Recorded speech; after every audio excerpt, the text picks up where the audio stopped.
The mindset that I came up with when I jumped onto TikTok was very strategic. One of the evolutions of the content creator is to expand and create systems. As soon as you get arrogant, you literally lose.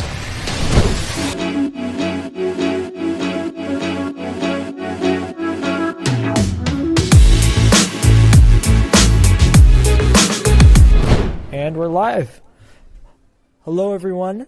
Today we have a very, very, very special guest on the Young Empire podcast.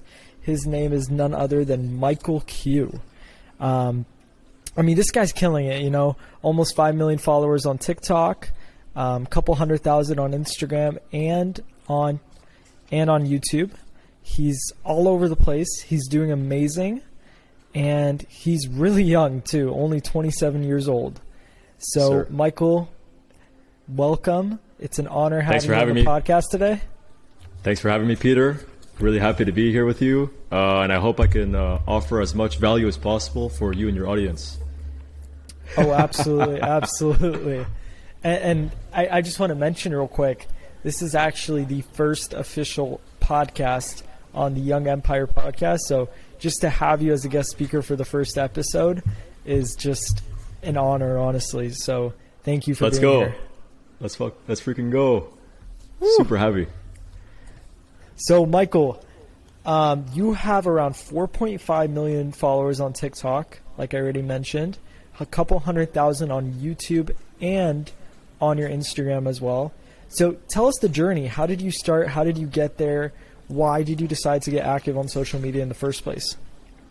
So my journey is pretty straightforward. I started this off, my entire social media journey, when I was like 18, 19 years old, actually.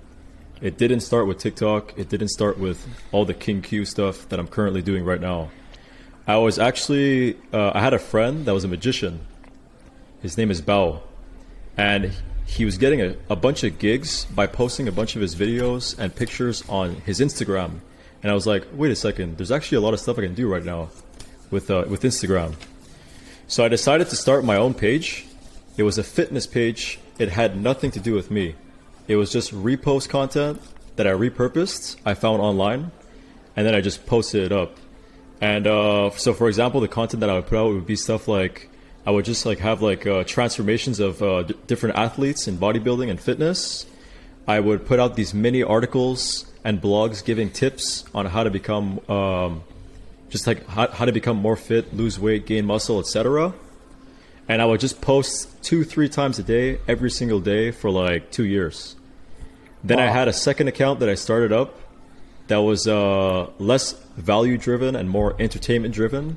It was still fitness content that I repurposed, but it was all like memes, transformations, viral videos, etc. And that page went to like 150, 200, and then 300,000 followers on IG. Mm-hmm. The account then got deleted. We can talk about that after. It got deleted by IG. So I put 2 years into an account. It got deleted by IG. I don't even know for what reason. And then TikTok started coming out, and I was like, okay, there's something interesting going on here. Everybody's demonizing it, but I could see a lot of potential and people going on the platform. So I'm me as somebody that has a little bit more humility and a little bit more humble. I'm like, okay, there's an opportunity to be made on this platform, and I think a lot of people are not being too serious about it.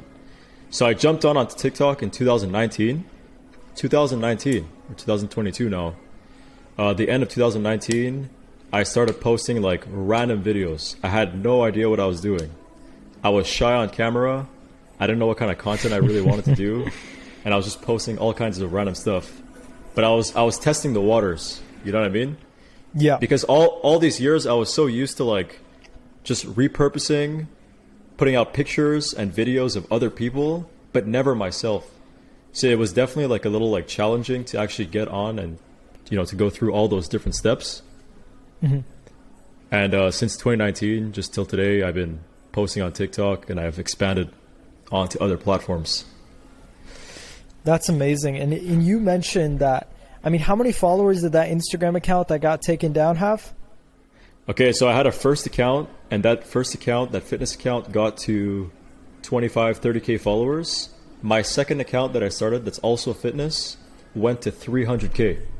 Wow. And that's the one And that at, got removed. and at 300K, banned. They just said go read the guidelines again. They didn't tell me any specifics on what the violations were or why it was banned. Just gone. Wow. Wow. That was already like a huge hit for me because I'm like, you've invested so much energy, time, thought process, and then in 2 seconds, it's just gone. And I can't imagine, just building an account up to 300,000 followers. And I'm sure it took a lot of time, energy, just hours of work, and maybe even days and weeks of dedication. So, oh, bro, how years. 2 years. Wow. 2 years straight, Wow. every day. That's insane. And then just So gone. how do you progress? Like after having such a big failure, after putting so much time into that, how do you progress to just move on after just such a big failure like that? The thing is that in that entire like process, those first like 2, 3, 4 years, I understood the value of what exactly I was doing and the value of and the power of social media. So that was still not like, it was not just gone from my brain. I still knew this is the place where you want to be, and I want to be the best at it. So I'm not going to lie, it was incredibly devastating because you put so much into it, and then it's just like, it disappears in a second. But I tried to stay resilient and hopeful, and I looked around for other platforms that I could just blow up on. And luckily enough, not so long after, I just jumped on TikTok and then I did well. Wow. Yeah, but it was really devastating though. Let's Especially I was a talk lot about, younger too. Yeah, no, absolutely. I mean, let's talk about your age. I mean, you mentioned that you started when you were just 19 years old. Now, tell me, like, did your family, did your friends ever just like kind of embarrass you, humiliate you, or just wonder why is this kid not focusing in school and just spending all this time online creating videos? I mean, you mentioned that you have a degree in software engineering, which in my opinion is one of like the best degrees you can get out there. I actually respect people with a software engineering degree. Yeah, I mean, I'm not done yet. I have one more class and I'm done. I have like a Oh, class really? right now. Yeah, Really? It's like right about to finish. So my guess is that you put down a lot of time into content and not so much time into school. So what did your family think about this? What did your friends think about this? And how did you just progress from not listening to them and putting your head down and knowing that this was going to get you somewhere? Okay, so for me, since an incredibly long time, like since I was really, really young, like high school, even before, I always knew that I wanted to be someone that was like incredibly successful. And successful in the sense that like I had a vision for myself, for my family, for my future, for the security of like my lineage, and being able to move around if the country collapses, etc. So I need to have a lot of money. Okay, so what do I do to gain a good amount of capital? There's no way you can become rich by having a job at 80K, 100K. There's literally no chance. So if I want to get to a place where I'm earning like multiple 6, 7 figures, there's only 2 things I can do. Number one, I could go into a company, gain equity, climb the ladder, and gain like success through that, which takes quite a bit of time. Like they're not going to just be like, oh yeah, here's a shit ton of equity and a CFO position in 2 seconds. Or I could start my own business of some sort and explode it, and then have multiple streams of income. So I was always somebody that was like looking ahead of that. It was never going to be about, let me go down the quote unquote NPC route, schooling, high school, college, get a job, keep a similar position till the end of your days, have a family, die. Like that's a pathetic life for me. For me. Some people, they like that. Some people want that. They don't want the stress of like having to deal with all kinds of other stuff. But so I was relatively clear on like a certain direction I wanted to go down.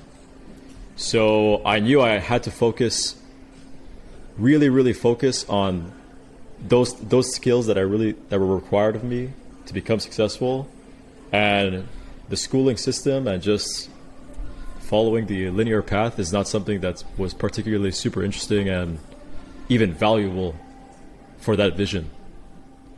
So I had to sacrifice a lot, and I had to spend a shit ton of time on learning, studying, working. There was a lot of social times that I was cutting out too. Obviously, it was not just school being cut out, but yeah. So there was a lot of that had to do with it. As far as like what my families and friends think, specifically related to social media, I think a lot of people, especially back in the days, nowadays it's cool, everyone knows about it. But back in the days when it was kind of like emerging, the inception phase, people were like, not even the inception phase, it's like a decade later, but it's an inception phase for the mainstream, let's say. They kind of view it as like, it's a fad, it's a joke. This thing is not going to be there for too long. Stop wasting all your time. Even till this day, they're like, a lot of people don't even see the value of it. Bro, I still remember, and this is like a thing that I could talk about a lot more later on. When I first got onto TikTok, everybody's laughing. They're like, "Oh, I heard it's a kids app. Oh, I heard it's a dance and cringe video app." And they're like, the kids now, huh? Yeah, bro, it's insane. And then a year later, they're all on it and they're obsessed with it, and they spend 3 hours a day on it. Legit, because the thing is, they don't see the value at the skeletal level. They only see the surface, the branding, and what people have told them that this app is going to be, and that's why they always lose. Always steps behind. Absolutely. Yeah. And you mentioned that you went to school for software engineering, correct? Yeah. And why did you choose to, I know you didn't complete it yet, but why are you still deciding to complete your degree, even after doing well on social media and really making your own streams of income from social media? Bro, a large portion of it is because of my family. Yeah. Me, I would have been gone a long time ago. Yeah, absolutely. Long time ago. And I can relate to that 100%. But you know, like one thing that, and this is kind of like, it touches upon the schooling thing, but it kind of like goes out a little bit into a more macro space. We're complaining now about student debt and student loans and the student debt crisis of $1.5 trillion, which is a disaster for the United States. For one of the elements that is contributing to this massive amount of debt, or one of the contributing factors to people going to college for useless degrees and getting a loan of $80K, is literally just the programming of the older generations and forcing kids to be like, uni, college. So the guy literally goes, gets an $80K, $100K loan because everyone's telling him he has to do it no matter what. Then he goes into like psych or gender studies or whatever it may be, and it's like, bro, your return on investment is literally negative. And then we complain, oh, there's a student loan crisis. What's going on? Oh, bro, you guys were literally pushing everyone to get a university degree, and it has a negative ROI. Absolutely. But most people don't look at it like that. They just look at okay, if I don't go to school, if I don't get a degree, if I don't go and get a job, I'm considered to be unsuccessful. Exactly. That's what I meant by the programming. You're just programmed NPC. You got to do it no matter what. It's the only way. It's brainwashing what it is. I don't even want to think about it. And anybody that brings up the questioning it, I'll just immediately cast aside as like a loser or whatever. Absolutely. For me, it was also like, okay, 90 to 95, even more, like 90% of people, like for example, in the United States, 75% of people to 80% are living paycheck to paycheck. Wow. Do I really want to take advice from the 80%, 90% of people? Bro, I'm sorry, but I'm out, bro. You're telling me, oh yeah, this is how to be successful. You're living paycheck to paycheck. It's actually a joke. Yeah. Every field has like a 0.1% that's winning, and that's what I'm looking at. I'm not looking at the rest. Yeah. No, absolutely. Absolutely. I 100,000,000% agree. And it's like, people just think, okay, now that I went to college, I have a degree and I'm working in a company, automatically I'm successful. And that's just because they're brainwashed. But in reality, I feel like now that we're in 2022, approaching 2023 in 6 months, people are starting to open up to the fact, like, man, I'm looking at some 20-year-olds out there that are just making videos on TikTok or posting content online or running businesses, and they are working much less than I do. They have zero debt, and they're driving a Ferrari while I'm driving a Honda, you know? Yeah. And 100%. now people are starting to open their eyes, and they're like, wow, like, maybe I'm not successful. Maybe getting a degree and going to work in a company, even if it's a respectable company, I'm not humiliating anybody that decided to do that. You know, that's your decision, and it's definitely a good way to go about life. But people don't notice that if you want to be successful, if you want to really make a name for yourself, and you're taking those steps to get that way, then I'm sorry, you're not making a way for yourself. You're just entering the rat race. Absolutely. Bro, I have friends, even till this day. I think the rush effect, like rushing into it, is definitely also it's also a bad thing, because you rush into something, you're finishing it, and then on paper, you're at the level that you should be at your age. But it's like, it's a field that it either is a dying field, you actually end up hating the field. Does it work? You actually end up hating the field. And I have friends that are jumping from one degree to the next, and they're like, I don't know what to do. Wow. 3 degrees, 10 degrees, PhD.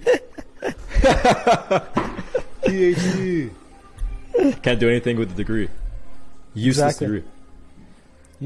And I see people like stepping in and getting the most dumbest, humiliating degrees, and then 4 years later when they're done, like I honestly, like, I live in San Diego at the moment. I see countless of people that I know in my church, etc., and they're going to get a humiliating degree that I know will never do shit for them, just to get into a good name school so they can tell people, oh, you know what, I got into UCSD. I got into UCLA. Yeah, but you're studying communication. Yeah. What are you going to do with that?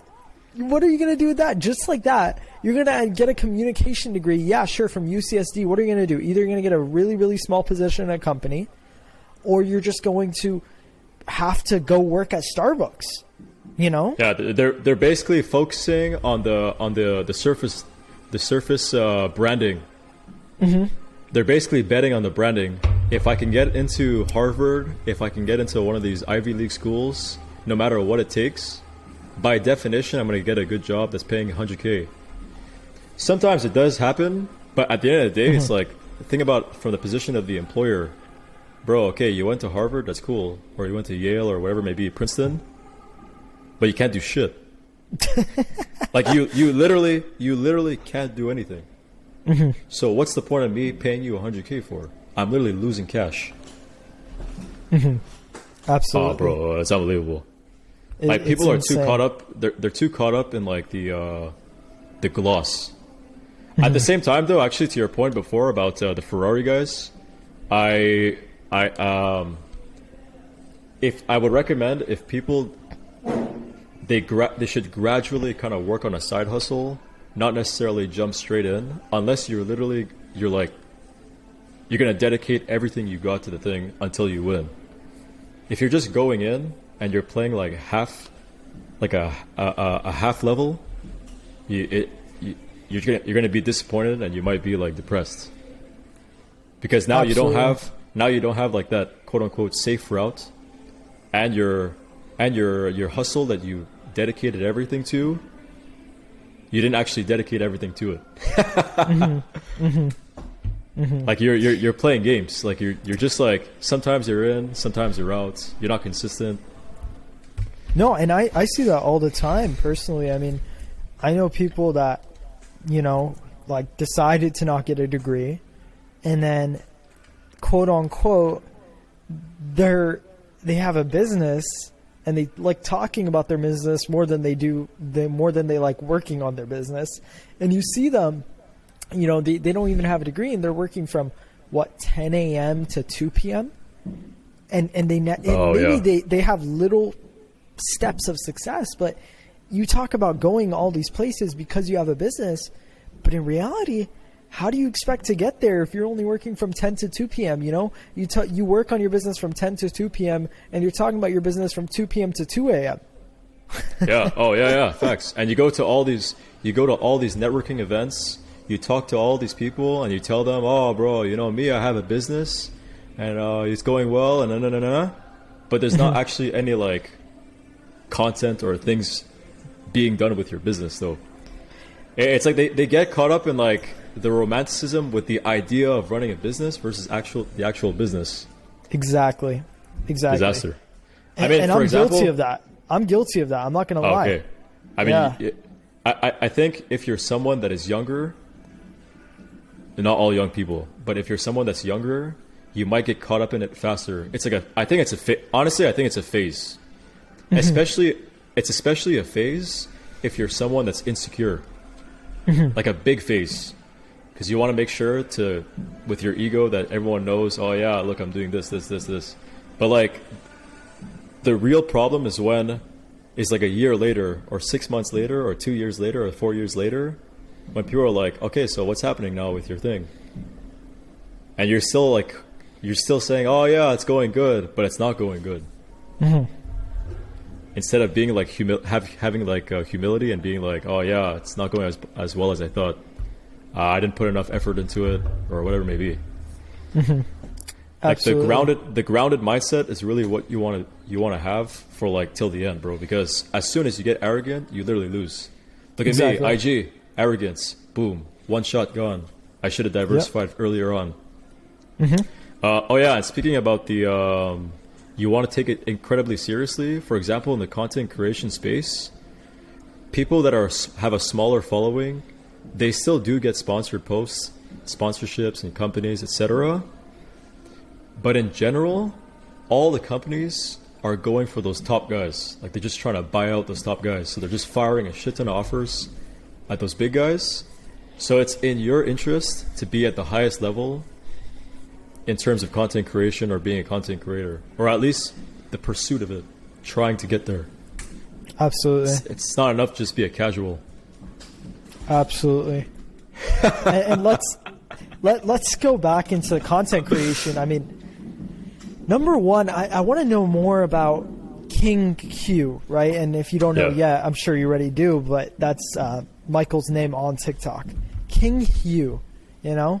How exactly did you start your TikTok, and how did you find the type of videos that actually work? I mean, now I look at your page, like you're getting almost 100,000 views per post. Yeah. So tell us more about how you got into it, and how pretty much you found the thing that worked for you. Let's call it the winning product. Okay, so just to have some perspective, I started off as a guy that was already on social media.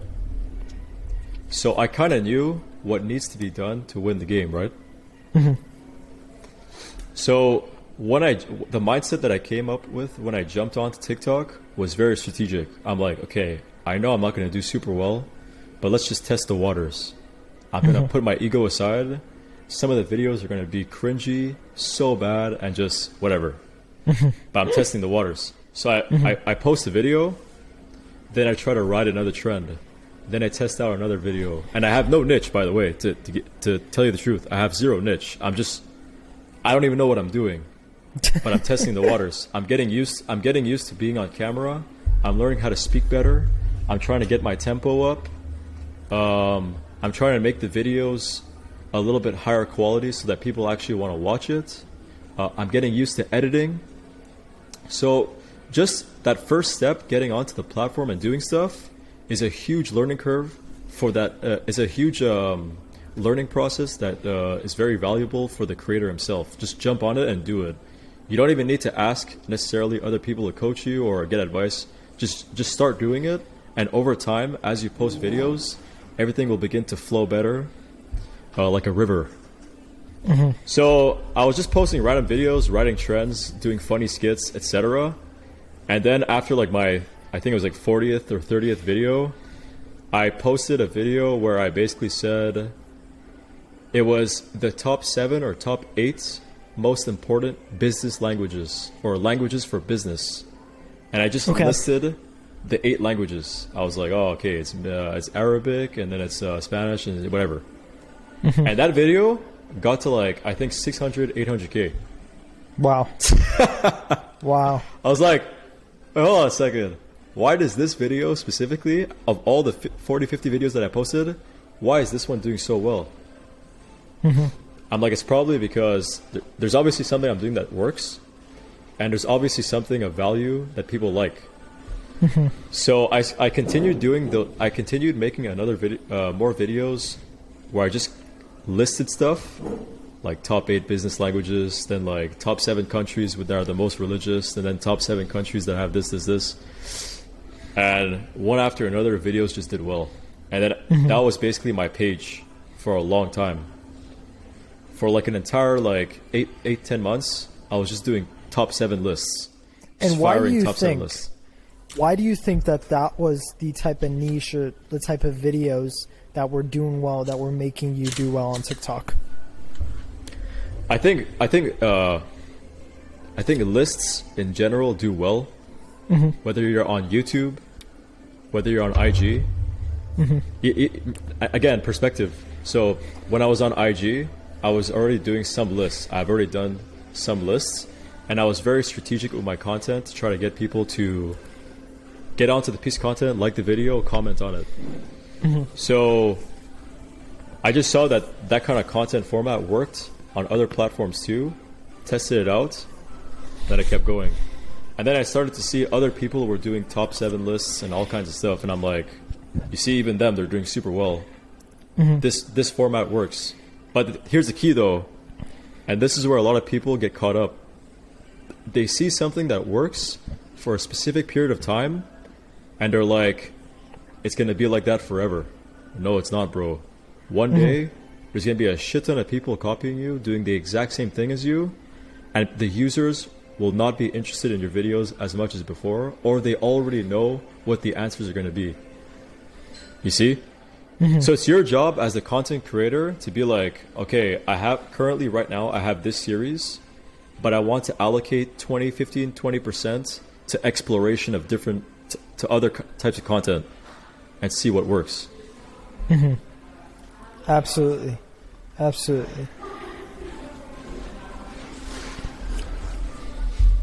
And when was the time when you were creating content where you really felt, okay, I made it, or okay, quote unquote, this is it, or quote unquote, I'm gonna keep doing well? Oh, honestly, bro, like I said, that first video, from that point on, I was like, okay, now I'm confident. And every consecutive video was doing pretty good. I got it. So run us through your day-to-day schedule.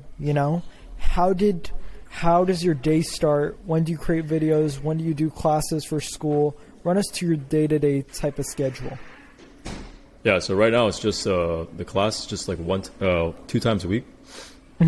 So whatever. But the regular schedule usually is I wake up, I eat, I immediately go to the gym, come back, plan content, film, go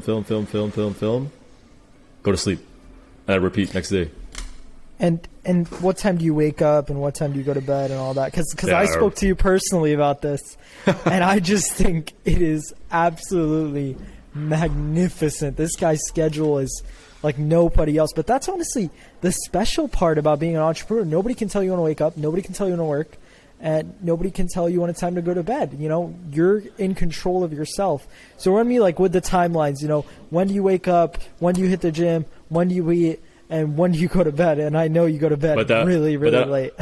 But that also means that if you slack or you decide to go to a party, you just lost a shit ton of time. If you decide to chill with your buddies for 8 hours or play games, whatever it may be, it's you're in control, but you're also responsible to win the game.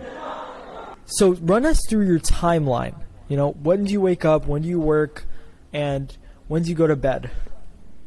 Like, how does your day look like? Okay, so basically for me right now, it's pretty straightforward. I wake up midday, eat. What time is midday? Like 2, 3 p.m., 4 p.m. even. Oh, wow. I didn't expect that. Wake up midday, eat, go to the gym, come back, eat, plan content. If I have any meetings or whatever, I do them. Immediately attack, set up the whole thing to film, edit, go to sleep. And how many videos do you film per day? And what time do you go to bed as well? Okay, so initially I was filming like 3 a day.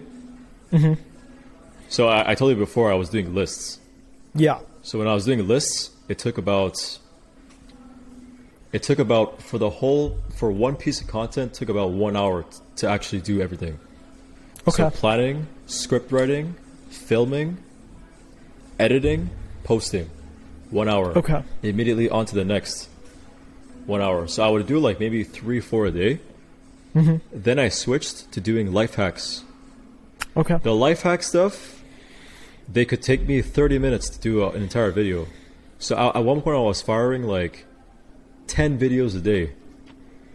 10 videos on TikTok every single day. Crazy, bro. It's an engine. Wow. And now I've kind of like upped my quality. I have like lighting, camera. I got the mic. So with all of that and I do a lot of editing, it's like 2, 3 videos a day max. Max. And you edit all your videos? Yeah.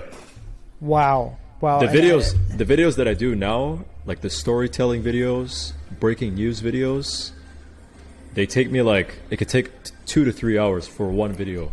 Wow. The whole process. Yeah. It could be really long.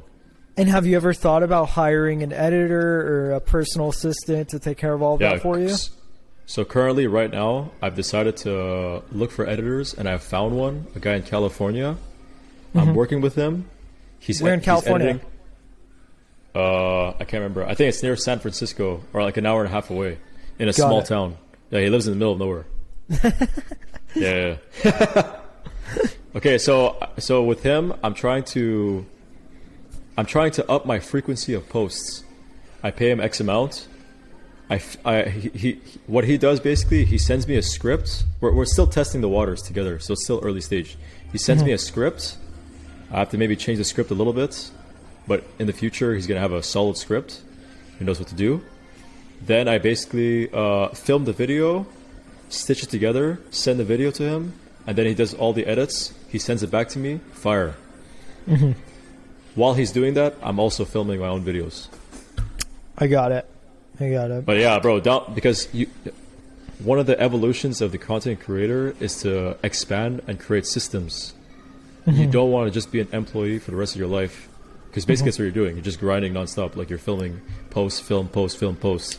You want to create some sort of machine. So you want to get an editor, then you want to have a team. And if some people even get managers to deal with sponsors and companies, so they don't have to deal with it, and the manager can negotiate better, etc. So that could be another thing too. For me, I do storytelling. Having a script writer or someone that comes up with the content ideas could be a great idea down the line, but you need capital. Absolutely. Absolutely. Yeah. And do you plan on building a team that can manage at least 50% of your operation in the future? Maybe not obviously filming and stuff, but like manage the editing, the scripting, the ideas, how to put it together. Do you plan on hiring a team of maybe 3 to 4 people to take care of at least 60 to 70% of your operation besides filming? Oh, 100%. That's the goal, honestly. So that I could focus more on like just the filming aspect, me still being the personal brand at the center, not having to worry about all that extra stuff, and just firing nonstop. I got it. Because the thing is, I'm not just on TikTok. I'm on TikTok, IG, YouTube, Pinterest, Snapchat. Okay, what about other platforms that emerge that everyone's laughing about? I have to actually check that up too. So I have to allocate a certain amount of time, exploration of new apps. The app could be garbage, but the app could be also a winner. And if you're an early bird on that new app that has emerged, you win the game in 2 years. Absolutely. Just look at don't just look at North America. You have to look at Asia too. If there's apps coming out of there.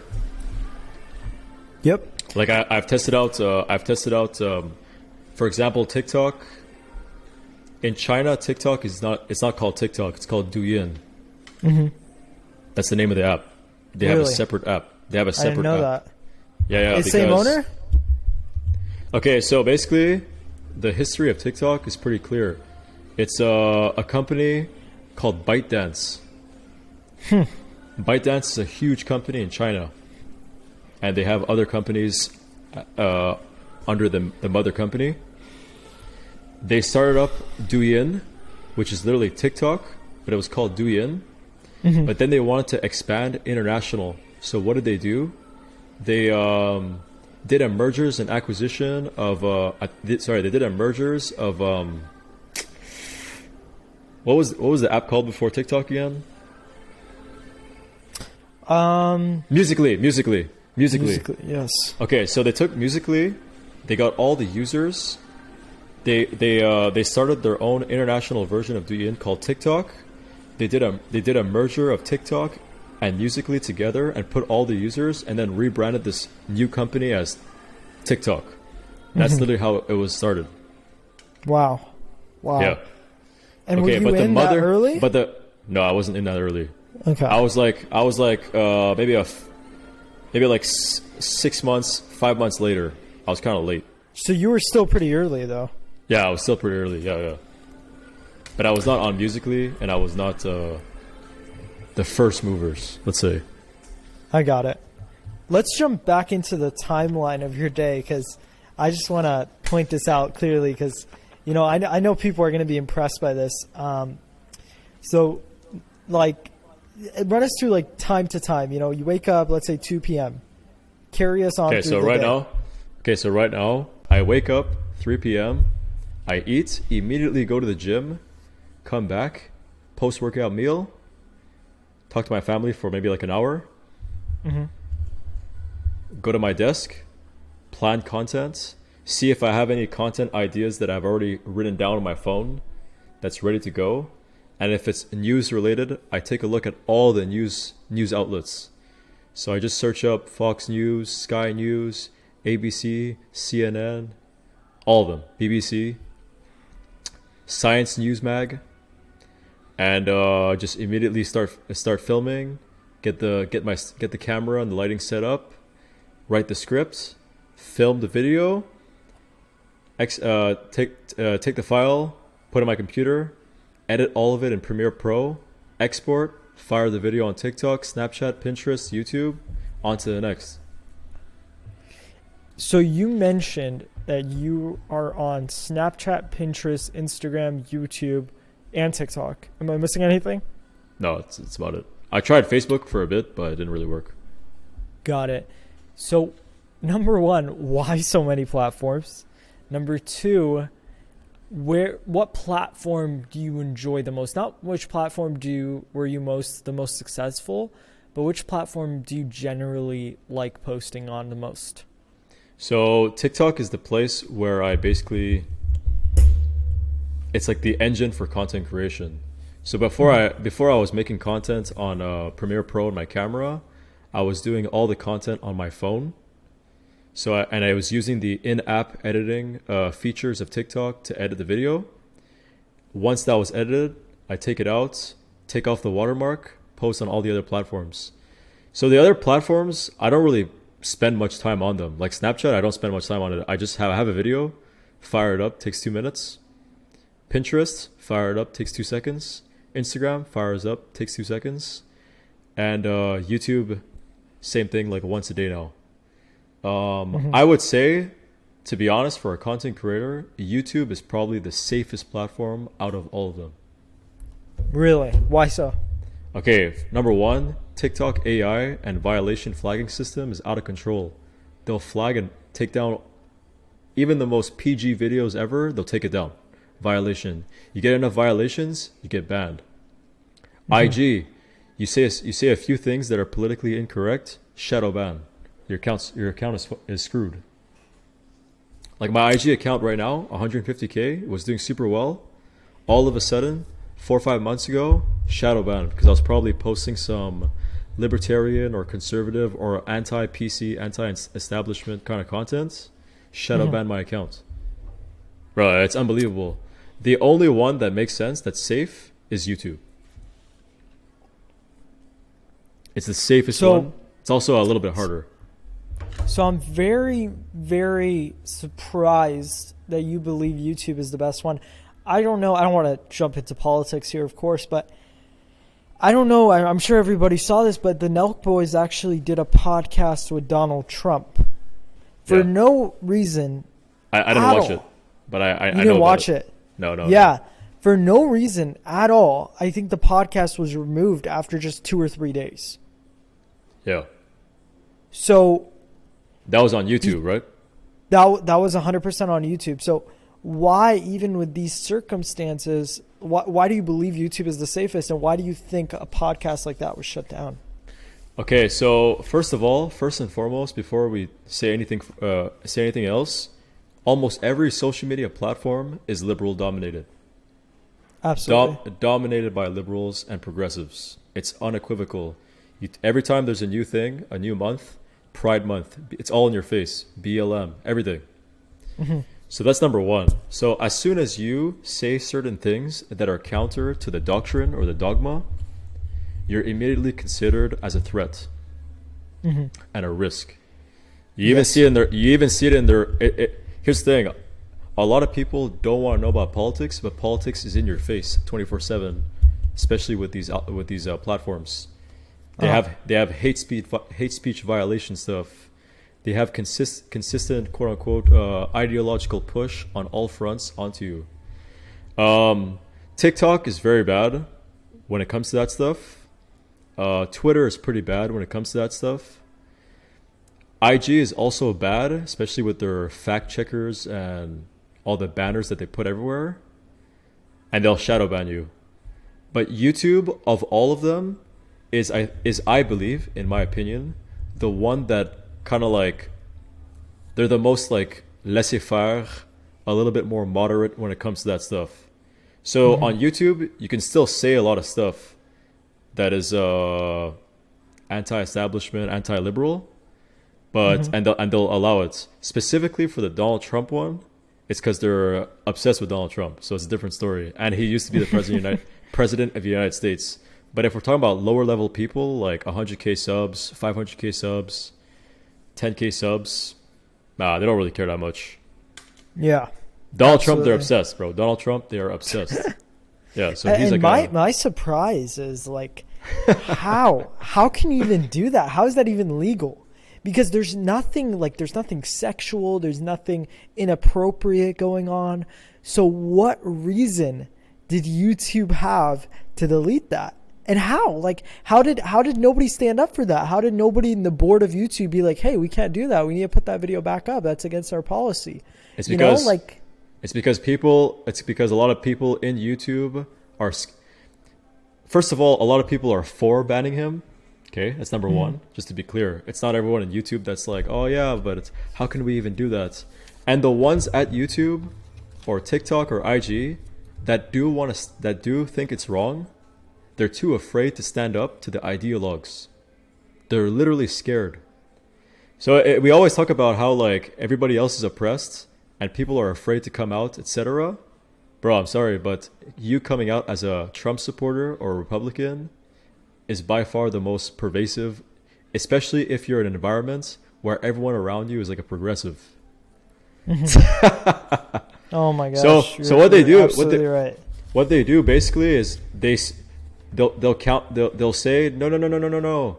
We didn't ban him because he's Donald Trump or we don't like his political views. We're gonna ban him because he's a symbol of hate speech and misinformation, and he's spreading dangerous information. That's what they do. So what they do is that in their guidelines, they'll keep those areas a little bit more vague. What that basically means is anybody we don't like, we could just take down and fire that justification for it. Absolutely. No, I 100% agree. I have 3 questions for you, and then we're going to end the podcast. I think we're approaching around 55 minutes here. Perfect. So my first question is, what mindset do you use when it comes to excelling in social media platforms? So the mindset that I'll use is similar to people in sports. Okay. So I did a lot of sports when I was younger. This is honestly, I think this just applies to any field that you're in. This is, in my opinion, the best approach to come with it is to actually take it incredibly seriously and to want to go to the highest level. That means you literally have to be like for example, I tell people, a lot of people, to go to the gym, and they mistaken what I tell when I tell them to go to the gym. I'm like, it's not only because of your health, it's also because the mindset draws a direct parallel into the real world. You're And grinding. successful people out there, like if you look at successful people, most successful people go to the gym, or not even go to gym, but just work out in general, not because of their physical appearance.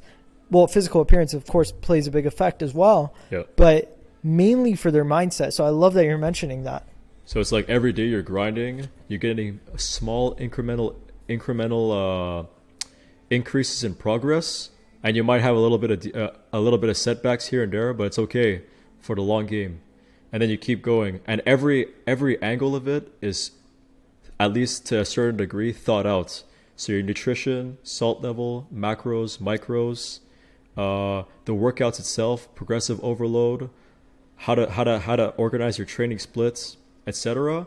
I think that is incredibly powerful for people, just like from a mindset perspective, and especially pushing yourself to your absolute limit. Mm-hmm.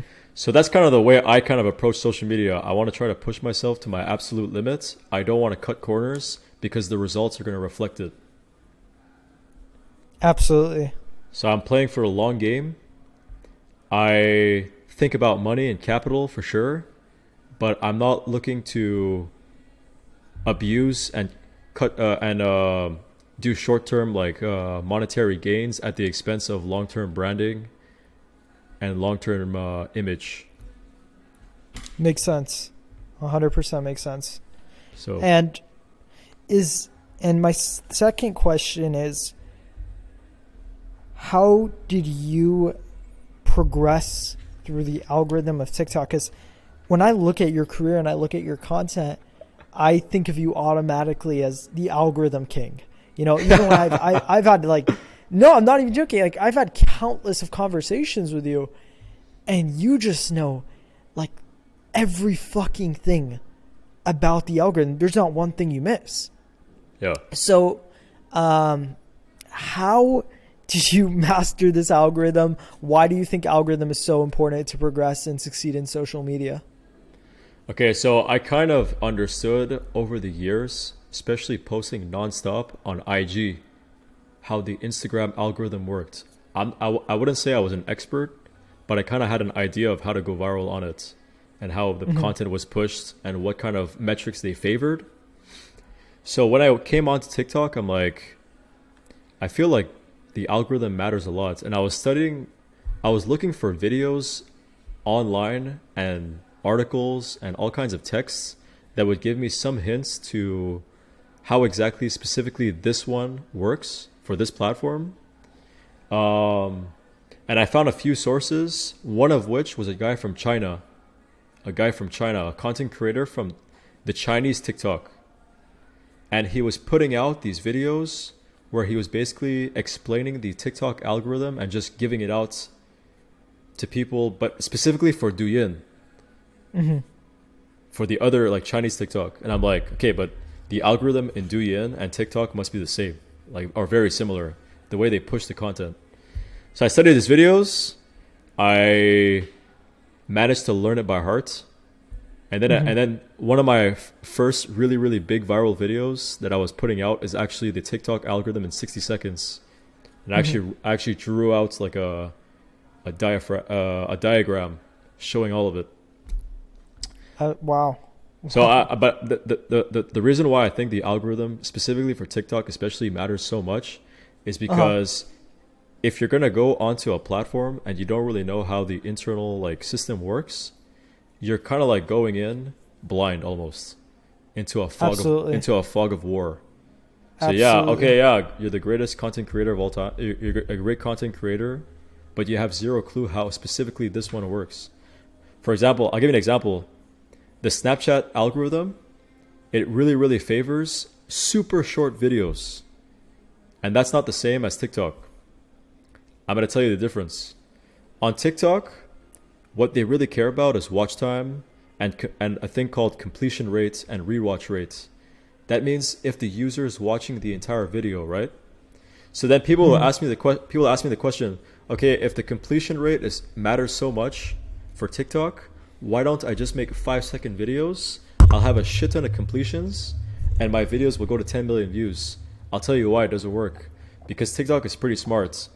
The completion rate depends on the length of the video. So let's say a completion rate of a 5-second video gives you 1 point. The completion rate of a 60-second video will give you like, let's say 500 points. It kind of like exponentially goes up. The point system goes up based on the length of the video because they're favoring longer videos. They want people to stay on for a longer period of time. Sorry, they're not favoring long videos, but they're pushing videos based on how much time the person spends on the video. I got it. So it's kind of like a progression system that they kind of laid out. On Snapchat, I don't think they have that progression system. Meaning you actually want to post 5-second videos, 8-second videos, and you're going to go viral. And you know what? You can check your Snapchat Spotlight feed, and every video you're going to see, 5 seconds. It's insane. Wow. 5 million views. That's insane. That's a gold nugget right there, by the way. I hope people use it. Yeah. The algorithm kick. That's all I'll say. IG too. IG too. They favor short videos a lot more than TikTok. I hope my assistant's listening right now. Yeah. Oh, absolutely, bro. Absolutely. I want to say also one thing really fast too, for just a tip for people that are content creators. If you're going into the short form video game, what I recommend you do is start by making a 10-second video. Start by making 10-second videos and master the 10-second video format. Master the 10-second video formats, then master the 15-second video format, and then progress from there, 30-second videos. Because I'll tell you right now, making a 60-second video, keeping people all the way from 0 to the end is very, very challenging. It requires a lot of skill. So what I'd recommend content creators do is get used to really, really shorter ones, a lot shorter ones, and then progress from there. And as you get more practice and understand what types of videos do well and which ones don't do well, and how to properly set up a skeleton for a viral video structure, you do a lot better. Absolutely. Absolutely. And I want to do this real quick. What advice do you have for anybody that looks up to you as a role model, as an idol, to get to where you are right now in social media? What advice I would give to somebody that wants to go specifically down my route? Or just like social media in general? Somebody that wants to succeed in social media, I would say. I would say the first thing to really worry about is your mindset. Okay. So I literally say this all the time in whatever field you're in. If I just walk up to you and I tell you, here is the full blueprint to become a 7-figure millionaire for e-commerce or for sales funnels. Okay, the blueprint is there. This is like the surface level, the blueprint. But your mindset or your foundation doesn't support that journey you're about to embark on. You're gonna lose in 2 seconds. 2 seconds you're gonna lose. So the important thing is get your mindset right. A winner's mindset, not just a short-term guy. From that point forward, I think approaching your social media game with a lot of humility, humbleness, staying grounded at all times, and not getting arrogant is by far the best thing that's gonna allow you to go as far as possible. Because as soon as you become arrogant, you lose. And I got it. I always say too, like, always allow for some room for exploration. Because, bro, every content creator you know, they all started off in a certain way, and they literally bounce from one niche to the next until they finally figured out that the niche is actually them. Okay. They are the niche, and they want to position and themselves. I hope people sitting on their couch right now listening to this, like, follow this advice, because, you know, this guy, I mean, you're killing it, dude. You're my inspiration, you know. I tried out the TikTok game a little bit. I failed horribly. If I would have known what I know now from just sitting here and listening to this guy, I think my success rate probably would have been up at least 700%. And you know, you're the man. So I hope people are listening to this. Yeah, I have one last question. That's the biggest thing too, eh? It's like you could literally sit here all day, listen to the advice that I give you, but you actually have to act on it and do it. Absolutely. Nobody's going to do it for you. Nobody's going to do it for you. Nobody's going to hold your hand. You actually have to sit down and do it and stop talking. Exactly. Stop talking. You know what? We'll put that in the caption of this video. Stop talking. I want a big banner. Stop talking right now. Stop wasting time. Stop talking. Keep working. Yeah. You should make that as an Instagram caption and tag me. Yeah. Good idea. So I have one last question. When do you know it is the right time to accept or deny a sponsorship opportunity? Okay, first of all, if you're at the point where you're receiving multiple sponsors and offers, that's a good thing. The worst positions, honestly, well, not the worst position, but one of the worst positions to be is it's like you only have one. You're basically taking any offer they give you, they're abusing you. Absolutely. Most of the time, content creators don't know how to price themselves. It's actually a huge problem for a lot of them. They should be pricing themselves for one single TikTok post at $1,000, and they're literally saying, "Oh, I'll do it for $100 and a free T-shirt." Bro. Yeah. But what I would say is it's very contextual on the part of the journey you're on. Also, what is the outcome that you want from that deal? You don't want to take sponsors that are too outside of your niche. They're actually targeted for the sake of you and for the sake of the sponsor. Because as soon as you put out that ad, people will get mad. They'll get mad. They'll actually get mad at you unless they like you a lot. If you're doing ads that are very in line with your thing, that's already a first filter to worry about. Make sure it's not a scam, because there's a shitload of scams out there. And the last advice I'd give is to stay connected to other creators that are also receiving sponsors and they're going through the journey with you. That, to me, honestly, is probably one of the best advice I could give. Network and message other creators. Start an IG group together. You're 10 guys that have 50K followers. All chill together, talk to each other, connect with each other, help each other out, give each other advice. And for the not accepting the sponsors, there's plenty of sponsors I don't accept. It's just, oh yeah, it's a company that I don't like their products. I don't trust them. They're gonna scam me. A lot of companies too, what they do is they basically, they're saying I want to work with you. Then they try to get extra work out of you. So you make sure you get the contract. You get the contract.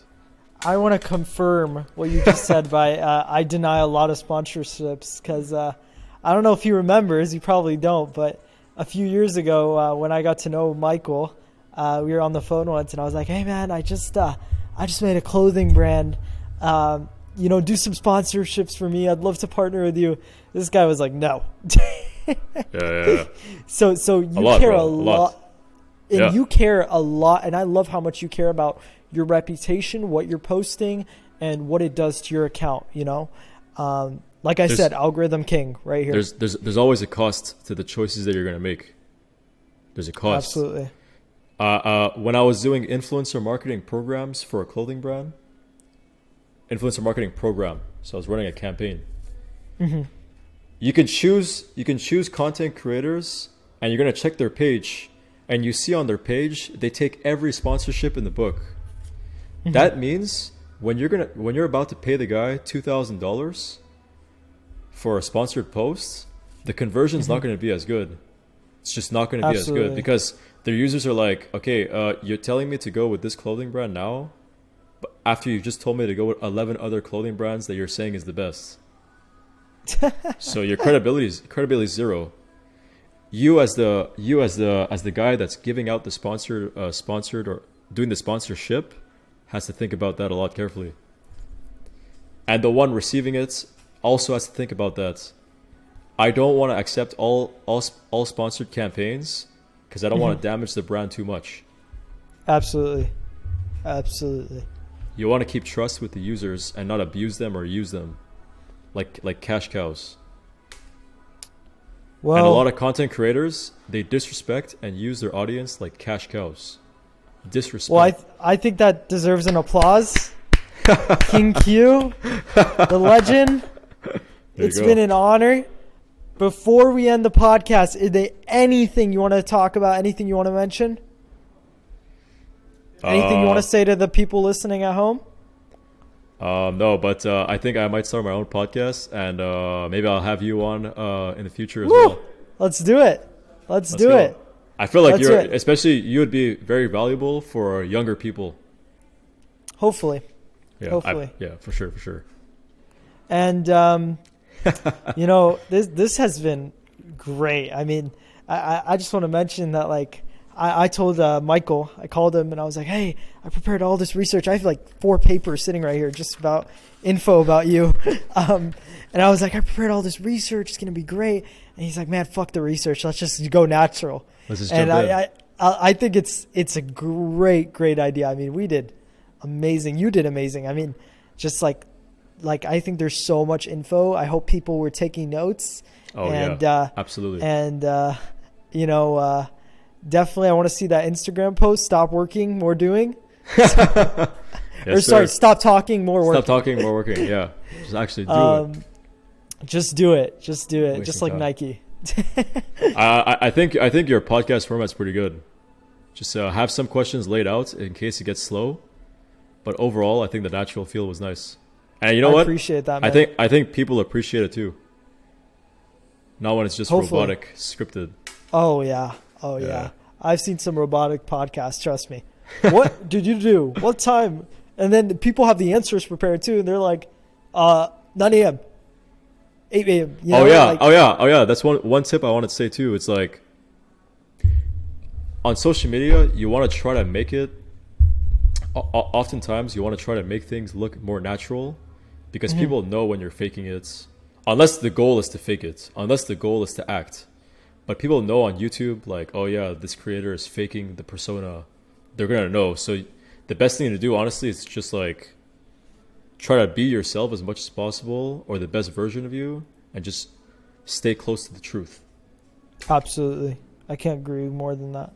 And the fakeness also, last thing, the fakeness also affects you when it comes down to you doing sponsored ads. They're like, oh yeah, but this guy's fake though. Well, why would I go to the other guy's link? Why would I purchase this brand if I know that the creator is bullshitting all the time? Absolutely. And I think you have like one of the best credibilities out there. I mean, people love you. Oh, thanks, bro. People love you, and like I said again, like I really do hope people are taking notes because you just dropped gems, absolute gems. Well, it's been an honor again. Thank you, Michael. If you, I don't even need to say this, but if you don't know where to reach Michael, TikTok, King Khieu, YouTube. I also have Instagram, Pinterest, and Snapchat. King_KHIEU. If you want to send me an email, michael.khieu@gmail.com. I love it. He's giving you his email address, guys. Take advantage of this. All right. All right, brother. All right. Well, it's been great. Thank you. Thanks, bro. If anybody wants to jump on the podcast as a guest speaker, feel free to message me, drop a comment on the video, and we'll reach out asking for your email. There you go. Perfect.